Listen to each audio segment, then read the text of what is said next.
आइए चलते हैं अपने अगले सवाल की ओर।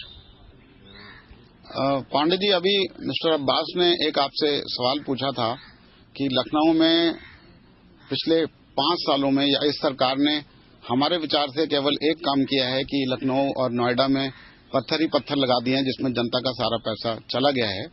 और आपने ये बात कही कि जनता ने इसके अगेंस्ट में आंदोलन नहीं किया या कुछ नहीं किया। आपको पता है कि आंदोलन किस तरह कुचले गए और जनता को कोई ऐसा नेता नहीं मिला जो इसमें ऑर्गेनाइज प्रोटेस्ट कर सकता।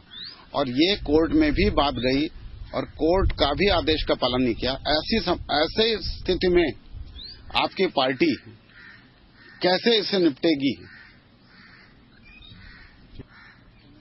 तो पांडे जी, ये तो मेरा एक फॉलोअप क्वेश्चन था। मेरा मेन क्वेश्चन ये है कि आपकी पार्टी ने बहुत अच्छा एक मुद्दा उठाया जिसके ऊपर मैं काफी सालों से वर्क कर रहा हूं कि जब तक राजनीतिक व्यवस्था में परिवर्तन नहीं होगा तब तक भ्रष्टाचार नहीं दूर होगा।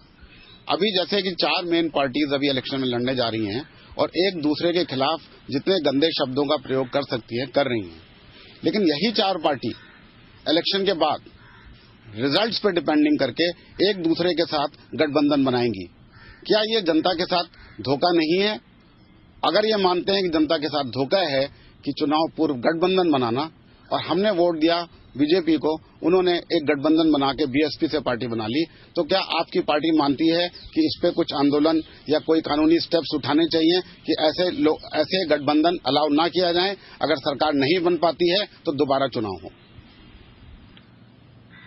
नैतिक पार्टी ये पहली पार्टी है जो नीति के साथ राजनीति करने, और आपका जो सवाल है इसी में वे बिल्कुल प्रासंगिक है कि जितनी भी पॉलिटिकल पार्टी आज हैं देश में, मैं तो कहता हूं पूरे देश में, कोई भी राजनीतिक पार्टी नीति के साथ राजनीति नहीं करेगी, बल्कि उनकी यही नीति रह गई है कि एक दूसरे को गाली देना, दूसरे को कहना कि तुम गलत हो, अपने भ्रष्टाचार को सही कहना और दूसरे पार्टी के भ्रष्टाचार को गलत कहना, यही उनका काम है।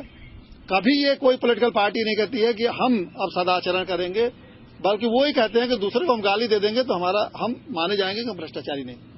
ये सबसे बड़ा सवाल है, इसी को नैतिक पार्टी दूर करना चाहती है। बिना नीति के कोई राजनीति नहीं होने सकती और इन पॉलिटिकल पार्टी को अपनी नीति स्पष्ट करना चाहिए, बताना चाहिए, लेकिन कोई पॉलिटिकल पार्टी नहीं करती। आपने बिल्कुल सही कहा कि वोट लेती हैं उन पार्टियां, जितनी पार्टियां वोट लेती हैं जनता से, अब कहते हैं कि मेरा ये सिद्धांत है, मेरे विचार है, और जब सरकार बनाना होता है तो विरोधी विचारधाराओं से समझौता करके वो सरकार बनाती है। इससे साफ है कि न इनका विचार है और न दूसरी पार्टी जिनका वो मदद लेती है उनका विचार है। तो आज पार्टियों में विचारधारा खत्म हो चुका है, नीति खत्म हो चुकी है। नीति हो गई है बस सत्ता हासिल करना, ये न प्रकीर्ण, चाहे छल से, बल से, पैसे से सत्ता हासिल करना, और सत्ता हासिल के बाद जनता की सेवा नहीं करना, बल्कि अपने परिवार का, अपने सगे संबंधियों की तरक्की करना, उनके लिए धन कमाना, ऐश्वर्य कमाना, ये उनकी पार्टी की नीति रहेगी। इसी चीज को जनता को समझाना है और जनता को इस बात को समझाना है कि अब इनको समझिए, अब हम 60 साल के वृद्ध लोकतंत्र की तरफ बढ़ रहे हैं। ऐसा नहीं है कि अभी हम बिल्कुल इग्नोरेंट हैं, अब हम धीरे धीरे चीजों को देश के लोग समझने लगे हैं।